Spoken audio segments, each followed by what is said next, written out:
2022년 1월 5일 동익교회 수요예배를 시작하겠습니다. 다 함께 사도신경으로 우리의 신앙을 고백하겠습니다. 나는 전능하신 아버지 하나님 천지의 창조주를 믿습니다. 나는 그의 유일하신 아들 우리 주 예수 그리스도를 믿습니다.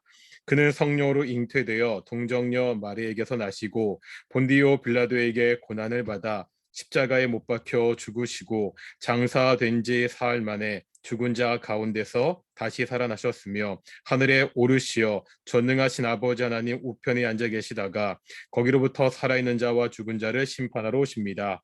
나는 성령을 믿으며 거룩한 공교회와 성도의 교제와 죄를 용서받는 것과 몸의 부활과 영생을 믿습니다. 아멘. 찬송가 305장입니다. 찬송가 305장 함께 찬양하시겠습니다.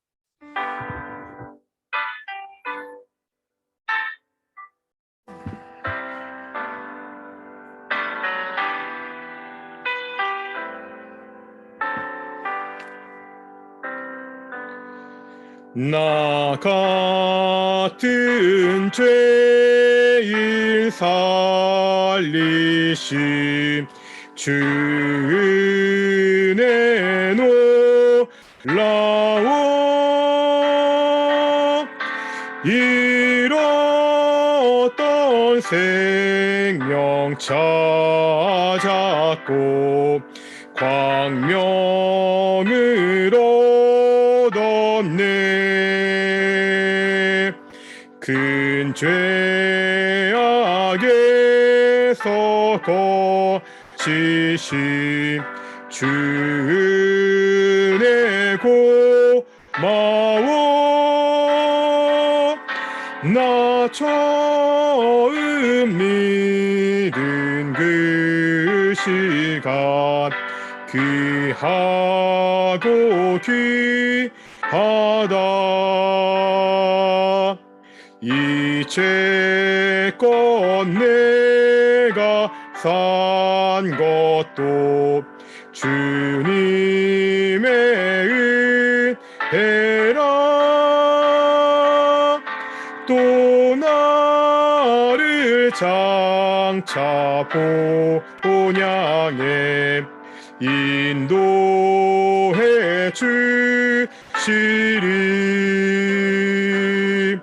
거기서 우리 영원히 주님의 은혜로 해처럼 밝게 살면서 주 찬양하리라.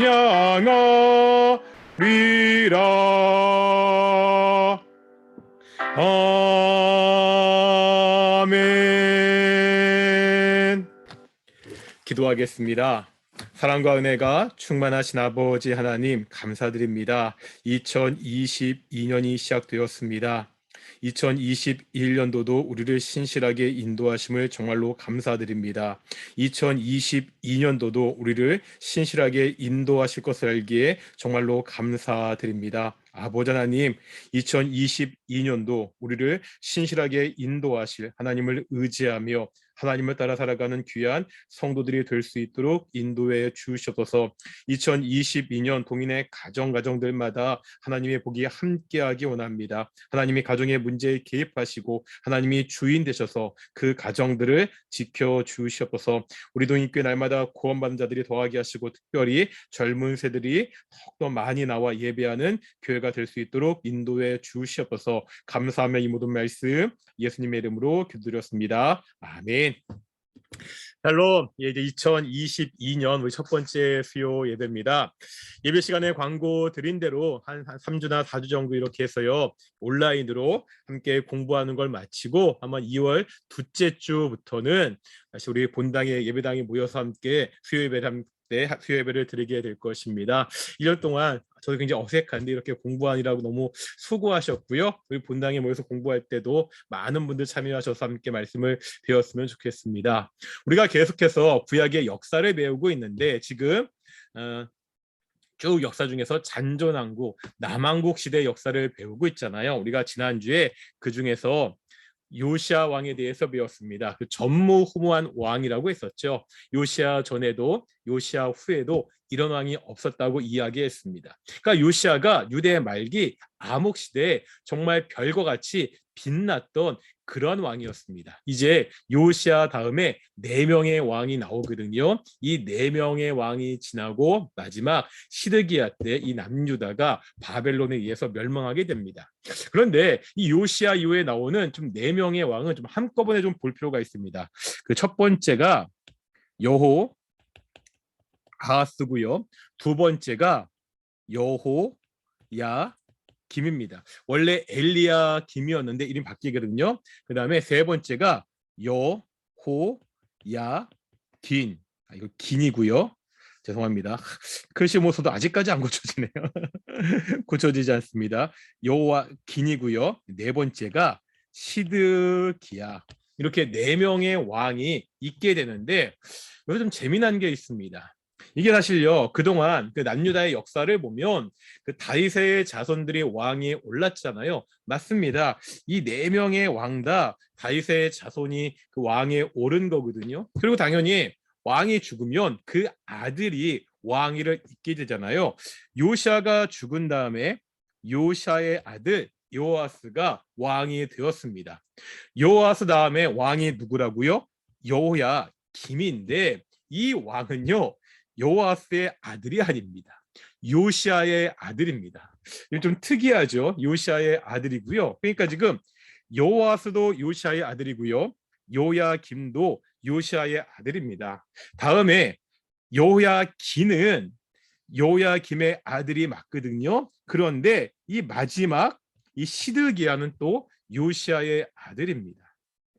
그러니까 요시아 다음에 4명의 왕이 남왕국 유다를 다스리게 되는데 요아스, 요야김, 시드기야 이 3명이 다 요시아의 아들들이 왕이 되었다는 거죠. 그 중에 요아스는 당연히 요시아가 죽은 다음에 자연스럽게 그 왕위를 이어받게 되는데 이 요시아의 아들 중에 요야김이나 시드기야는 그렇지 않습니다. 요아스가 애굽의 침략으로 결국 애굽에 끌려가서 죽게 되거든요. 이 요야김은 바로 애굽의 바로 느고가 왕으로 세우게 됩니다. 그리고 이 마지막 시드기야는요, 나중에 바벨론 왕이 왕으로 세우게 됩니다. 그러니까 요시아의 아들 중에서 3명이 왕이 되는데 그 중에 2명은 어떻게 왕이 된다고요? 자기 스스로 어떻게 자연스럽게 왕이 되는 것이 아니라 이방 민족이 남유다의 왕으로 세우는 그런 일들이 벌어지는 것을 우리가 볼 수 있습니다. 이것만 보더라도 요시야 이후에 이 남유다가 얼마나 여러 가지로 복잡하고 어렵고 또 신앙적으로 안 좋은 상태인지 알 수가 있었습니다. 우리가 지난주에 봤죠. 요시야의 아버지가 아몬이었잖아요. 죄송합니다. 아몬의 아버지가 누구였죠? 므낫세였잖아요. 다시 말하면 요시아의 할아버지는 므낫세였고 아버지는 아몬이었는데 이 므낫세와 아몬은 남유다 역사상 아니 이스라엘 역사상 가장 악한 왕이었습니다. 그래서 나중에 하나님께서 남유다를 심판하실 때도 더 이상 돌이키지 않으시고 심판하실 때도 그 이유가 뭐냐? 멸망시킬 때 그 직접적인 원인을 제공했던 그 사람이 누구냐? 바로 므낫세. 므낫세의 죄 때문에 심판했다고 그렇게 말씀하고 있습니다. 아몬도 마찬가지였거든요. 아몬도 아버지 므낫세의 죄를 따라 굉장히 심각하게 악한 왕이었습니다. 이 악한 할아버지, 이 최악의 아버지 밑에서 요시아가 나왔는데 이 요시아는 정말로 하나님의 말씀대로 하나님의 뜻대로 그렇게 통치했는데 이 요시아 다음에 4명의 왕이죠. 3명은 아들이고 1명은 손자잖아요.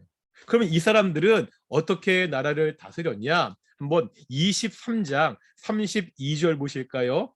23장 32절입니다. 요아스에 대한 평가거든요. 요시아의 아들 요아스가 그의 조상들의 모든 행위대로 여호와 보시기에 악을 행하였더니 어떤 왕이었다고요? 악을 행한 왕이었다고 그렇게 나오고 있습니다. 이제 다음 여호야김입니다. 여호야김 보실까요? 23장 37절 보시겠습니다. 여호야김이 그의 조상들이 행한 모든 일을 따라서 여호와 보시기에 어떻게 했다고요? 역시 악을 행한 왕이었다고 이렇게 나오고 있습니다.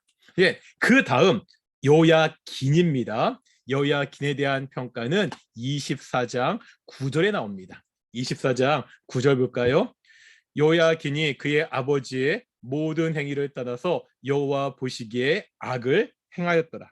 역시 악한 왕이었습니다. 이제 남유다의 마지막 왕이었던 시드기야를 보겠습니다. 그가 여호야김의 모든 행위를 따라 여호와 보시기에 악을 행하였더라.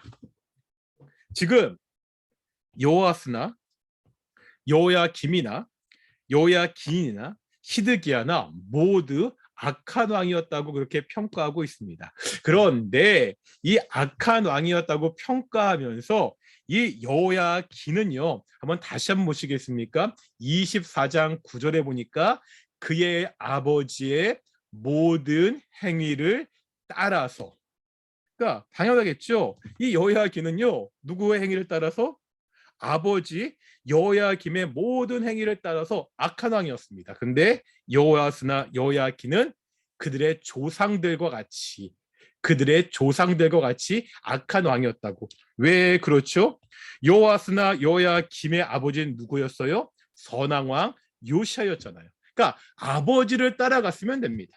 아버지가 이 나라를 통치하고 아버지가 하나님의 말씀대로 사는 것을 따라갔으면 좋았는데, 여호아스나 요야김이나 시드기야나 아버지를 따라간 것이 아니라 그 조상들, 그것도 악한 조상들의 길을 따라 결국 나라를 멸망으로 이끄는 왕이 되고 말았습니다.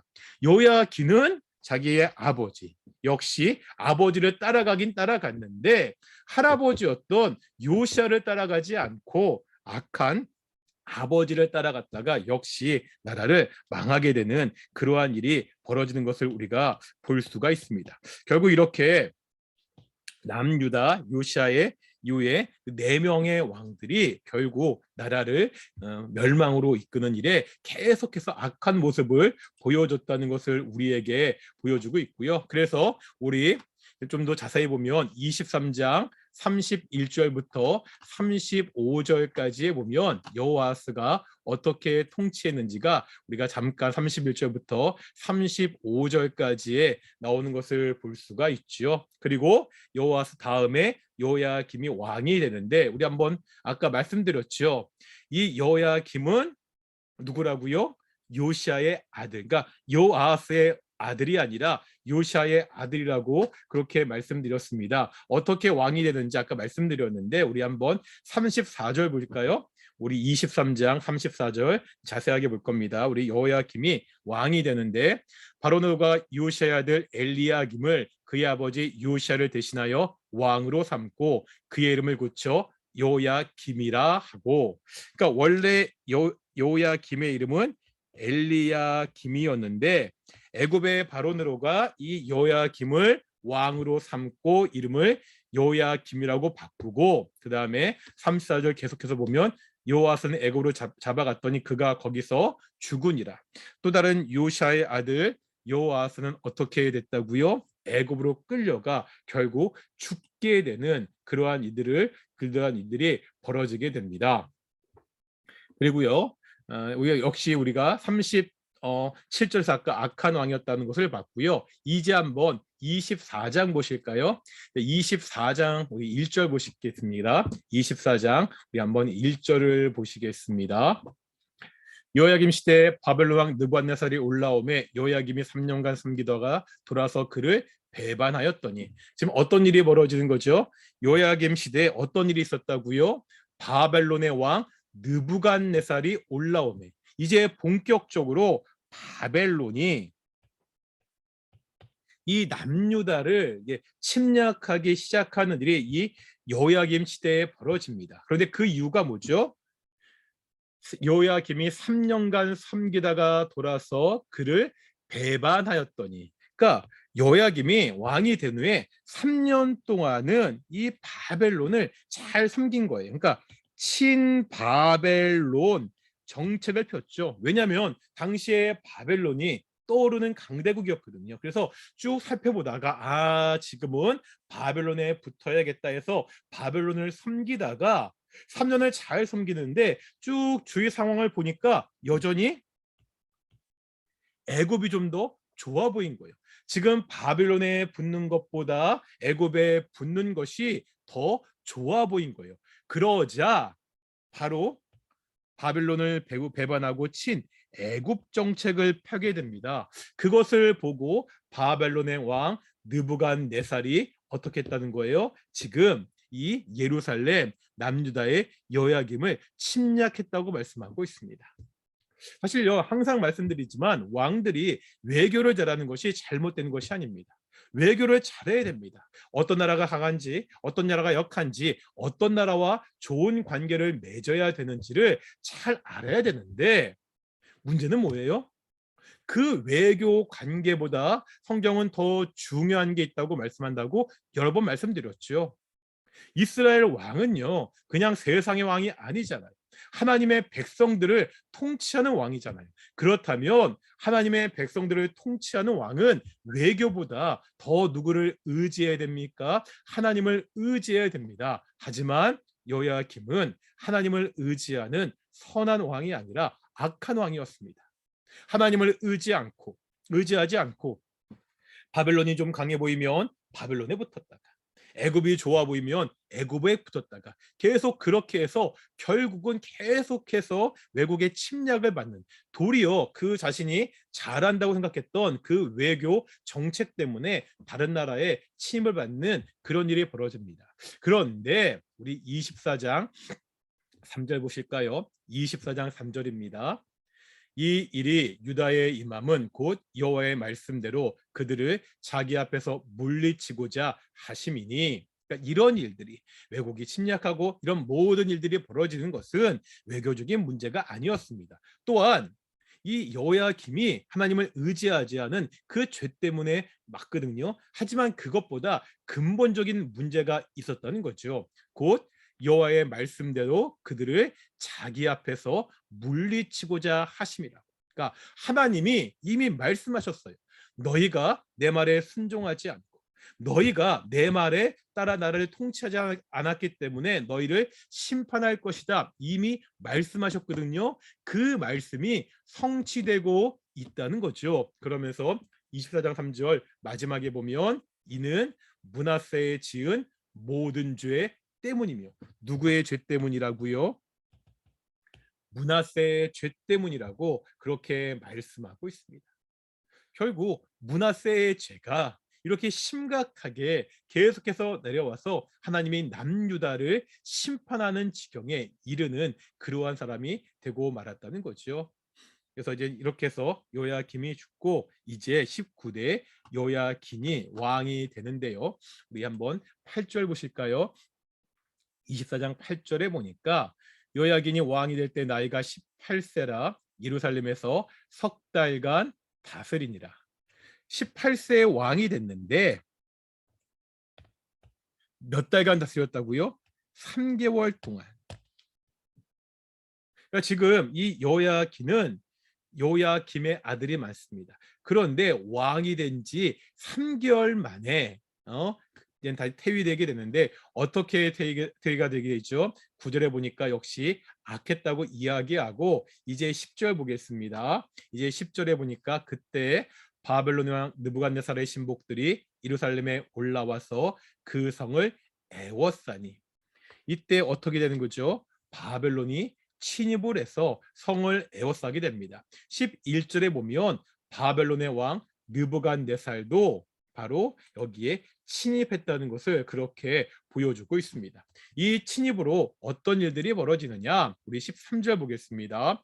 13절에 보니까 그가 여호와 성전의 모든 보물과 왕궁 보물을 집어내고 또 이스라엘 왕 솔로몬이 만든 것 곧 여호와 성전의 모든 여호와 성전의 금그스를 파괴하였으니 여호와의 말씀과 같이 되었더라. 어떻게 하죠? 성전에 보물들을 집어내고, 그 다음에 솔로몬 시대에 만들었던 성전의 금그릇들도 다 파괴했습니다. 다 파괴해서 가지고 갔겠죠. 그러니까 하나님의 성전이 지금 더럽혀지고 있습니다. 하나님의 성전의 보문들이 빼앗기고 있습니다. 그런데 뭐라고 평가하고 있죠? 24장 13절 마지막에 보면 여호와의 말씀과 같이 되었더라. 이 모든 것이 누구의 말씀이었다는 거예요? 여호와의 말씀이었습니다. 하나님의 말씀이었다는 거예요. 지금 하나님의 성전이 있잖아요. 하나님을 섬기는 성전이잖아요. 그런데 하나님은 자신을 섬기는 그 성전도 이스라엘 백성들이 자신의 뜻대로 살지 않았을 때 파괴하게 두신다고 말씀하셨고 그대로 되고 있다는 거죠. 제가 이 열왕기 상하를 이야기하면서 말씀드렸죠. 이 열왕기 상하를 처음 쓸 때가 어떤 상황입니까? 이스라엘 백성들이 바벨론에 포로로 잡혀갔을 때 쓰여진 책입니다. 바벨론에 포로 잡혀간 이스라엘 백성들에게는요, 한 가지 신학적인 고민이 있었습니다. 어떤 고민이냐? 왜 우리가 바벨론에 포로로 끌려왔냐는 거예요. 우리는 하나님의 백성인데 어떻게 하나님의 백성들이 나라가 멸망하고 바벨론에 끌려와 있느냐? 도대체 이유가 뭐냐? 우리가 믿는 여호와 하나님이 저 바벨론의 신 마르둑보다 약하기 때문에 우리가 전쟁에 져서 끌려온 게 아니냐? 그런 신학적 의문들이 있었습니다. 그런 신학적 의문들에 대답하고 있죠. 아니라는 거예요. 하나님께서 바벨론의 신보다 약해서 힘이 없어서 너희 나라가 멸망한 것이 아니라 너희 나라가 멸망한 것을 오히려 하나님께서 바벨론을 도구로 사용하셨기 때문이라는 거예요. 심지어 하나님의 성전도 파괴되었는데 그것조차도 하나님의 심판이었다는 것을 분명히 말씀하고 있습니다. 이렇게 여호야긴 때 바벨론이 침입하고 성전도 많이 파괴됩니다. 그리고 14절 보실까요? 14절 보겠습니다. 그가 또 예루살렘의 모든 백성과 모든 지도자와 모든 용사 만명과 모든 장인과 대장장인을 사로잡아 가매 비참한 자 외에는 그 땅에 남은 자가 없었더라. 여기서 한번 이스라엘 백성들이 포로로 끌려가게 됩니다. 백성의 지도자들, 똑똑한 사람들, 위대했던 사람들을 다 포로로 끌려가게 되거든요. 그래서 첫 번째 포로로 끌려가게 되는데 바로 이때 15절에 보니까 이 요야긴도 바빌론에 포로로 잡혀가고 이때 우리가 잘 아는 에스겔 선지자도 포로로 끌려가게 됩니다. 그래서 우리가 뭐 에스겔서를 지금은 보지 않을 우리가 나중에 공부할 기회가 있긴 있을 텐데요. 이 에스겔서를 보면은 이 에스겔서는 어떤 책이냐? 바로 포로로 끌려간 바빌론에 있는 이스라엘 백성들에게 주어지는 메시지입니다. 이 역사적 배경을 알아야 에스겔서의 메시지를 우리가 이해할 수 있거든요. 뭐 예를 들어서요. 에스겔 1장 보겠습니다. 에스겔 1장 우리 1절부터 3절까지 보면 배경이 나오는데요. 1장 우리 1절부터 3절까지 보시겠습니다. 에스겔서입니다. 에스겔 1장 1절부터 3절 찬찬히 읽어볼까요?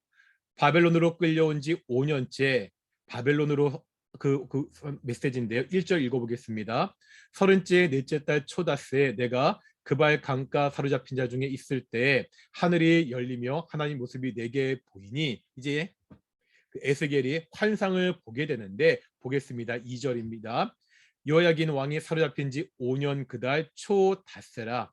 그러니까 요야긴이 사로잡힌 지 5년 그달 초닷새가 되었을 때 3절 갈대아 땅 그발 강가에서 여호와의 말씀이 부시 아들 제사장 나 에스겔에게 특별히 임하고 그러니까 여야긴 왕이 사로잡힌 지 5년이 지났을 때 바로 이때 에스겔도 포로로 끌려오거든요. 그때 갈대아 땅 그러니까 바벨론을 말하는 거잖아요. 이 바벨론 포로로 있던 에스겔에게 하나님이 하신 말씀이 바로 에스겔서의 말씀이라는 거죠. 이 에스겔은요 포로로 끌려와서 나중에 보겠지만 남유다가 멸망했던 이야기를 듣게 됩니다. 우리 한번 에스겔서 33장 21절 보실까요? 33장 21절입니다. 33장 21절입니다. 보실까요? 우리가 사로잡힌 지 12일째 열째 달 다섯째 날에 예루살렘에서부터 도망온 자가 내게 나와 말하기를 그 성이 함락되었다 하였는데, 그러니까 포로로 끌려온 지 12년째 에스겔이 들은 소식이 있죠. 예루살렘에서 한 사람이 도망쳐 왔는데 그 성이 함락되었다고. 그러니까 에스겔에서는 그 포로로 끌려간 그 에스겔이 그 포로의 땅 바벨론에서 메시지를 전하고, 그리고 그 땅에서 결국 나라가 멸망했다는 소식을 듣고요. 그 소식을 들었던 이스라엘 백성들에게 주시는 하나님의 말씀이라는 것을 우리가 알 수 있습니다. 그래서 요시아 왕 이후에 세 번째 왕이었던 요야김이 어떻게 된 거예요? 기니 바벨론으로 끌려갔잖아요. 이제 누가 남았죠? 이제는 마지막 시드기야 왕이 되는데, 이 시드기야 왕은 어떻게 왕이 됩니까? 24장 17절 보실까요? 24장 17절입니다. 바벨론 왕이 요야긴의 숙부 마따니아를 대신하여 왕으로 삼고 그의 이름을 고쳐 시드기야라 하였더니, 역시 바벨론 왕이 원래 이름은 마따디아였는데 이 마따니아를 대신해서 왕으로 삼고 이 시드기야를 세운 것을 볼 수가 있습니다. 그러고 나서 여기서 끝나는 것이 아니라 드디어 시드기야 때 바벨론이 침공하게 됩니다. 우리 한번 25장 1절 보실까요? 25장 1절입니다. 시드기야 제9년 열째 달 10일에 바벨론의 왕 느부갓네살이 그의 모든 군대를 거느리고 예루살렘을 치러 올라와서 그 성에 대하여 진을 치고 주위에 토성을 쌓으며, 그러니까 시드기야 9년째, 드디어 9년째에 바벨론이 침공하게 됩니다. 침공해서 결국은 이 예루살렘이 함락되게 되는데요. 우리 25장 9절입니다. 25장 9절입니다. 여호와의 성전과 왕궁을 불사르고 예루살렘의 모든 집을 귀인의 집까지 불살랐으며, 어떻다고요?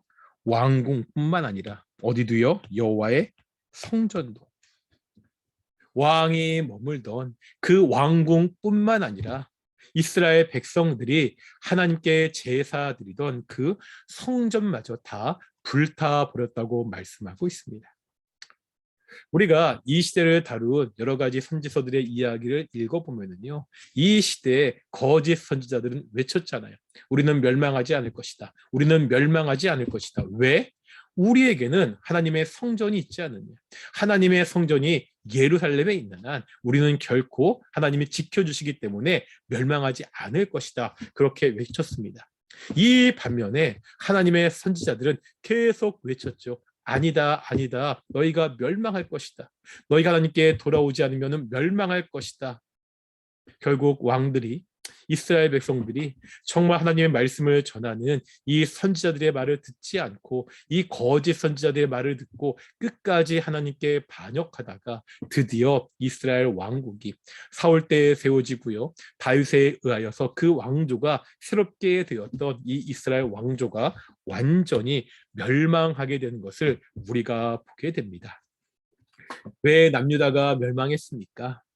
군사적인 이유나 정치적인 이유나 외교적인 문제가 아니었다고 그렇게 말씀드렸습니다. 우리가 다시 한번 우리가 선지서를 볼 텐데요. 우리 한번 다니엘서 9장을 보겠습니다. 다니엘서 9장입니다.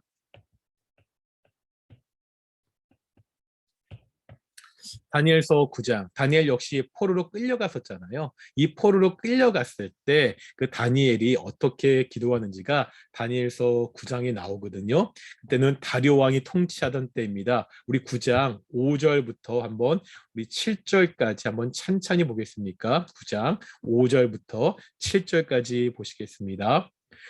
우리는 이미 범죄하여 패역하며 행악하며 반역하여 주의 법도와 규례를 떠나 싸우며 우리가 또 주의 종 선지자들이 주의 이름으로 우리의 왕들과 우리의 고관과 조상들과 온 국민에게 말씀한 것을 듣지 아니하였나이다. 주여 공의는 주께로 돌아가고 수치는 우리 얼굴로 돌아오미 오늘과 같아서 유다 사람들과 예루살렘 거민들과 이스라엘이 가까운 곳에 있는 자들이나 먼 곳에 있는 자들이 다 주께서 쫓아내신 각국에서 수치를 당하였사오니 이는 그들이 주께 죄를 범하였음이니이다.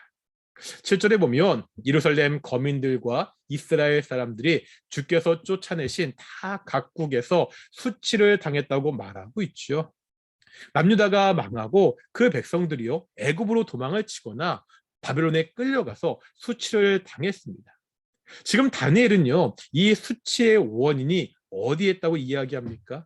왜 남유다가 망해서 이렇게 다 끌려갔다고 이야기하는 거죠?